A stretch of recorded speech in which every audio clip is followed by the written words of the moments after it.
ሀቡዬ የኔ እመቤት ሰላም ነው አለሁልሽ። እንዴት ነሽ?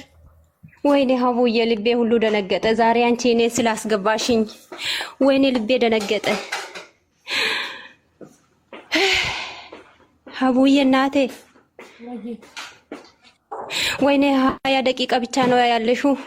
እንዴት አባቴ ላውራሽ? ወይኔ የሞተች እናቴ የመጣች መሰለኝ። ወይኔ አንቺ ስታስገብኝ ዛሬ ወይኔ ልቤን ሀቡ 20 ደቂቃ የማይበቃሽ ከሆነ ችግር የለውም። ጌሙን 3 ሰዓት አደርገዋለሁ። ማርዬ የኔ ውድ ወይኔ ዛሬ ስላስገባሽን አመሰግናለሁ የኔ ውድ የኔ ማር። አፌ ሁሉ ተሳሰረ። 3 ወሬ ነው አንቺን መከታተል ከጀመርኩ ማርዬ። አንድ ቀን አግኝቼ አላቅም የኔ ውድ ታካሚ ነኝ። የአይምሮ ታካሚ ነኝ። በሽተኛ ነው የሆንኩብሽ እህቴ፣ በስደት ማለት ነው። እቺን 20 ደቂቃዋን ቶሎ ብዬና አወራሻለሁ አቡዬ። ይኸውልሽ ጓደኛ ነበረኝ አቡዬ። እሱ ወታደር ነው፣ እኔ ደግሞ እዚህ ዱባይ ነው የምሰራው። የኔ ቆንጆ ሰው ነው ያስተዋወቀን፣ አምኜው ማለት ነው አቡዬ።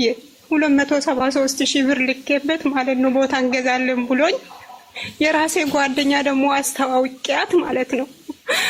እሷ ያላወራች ጉድ የለም ለሱ ማለት ነው። ቀጥ አድርጋ ለሱ ያላወራችው ነገር የለም ልጁ ማለት ነው። ቀጥ አድርጋ ከኔ ላይ ወስዳ ማለት ነው።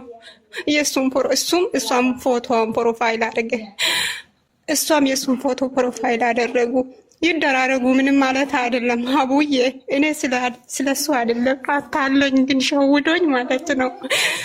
ትሙት በሰው ሀገር ብሎ ሀቡ እሱስ የፈለገውን ያድርገኝ። የስንት ዓመት ጓደኛ እንዴት እንደዚህ ታደርገኛለች?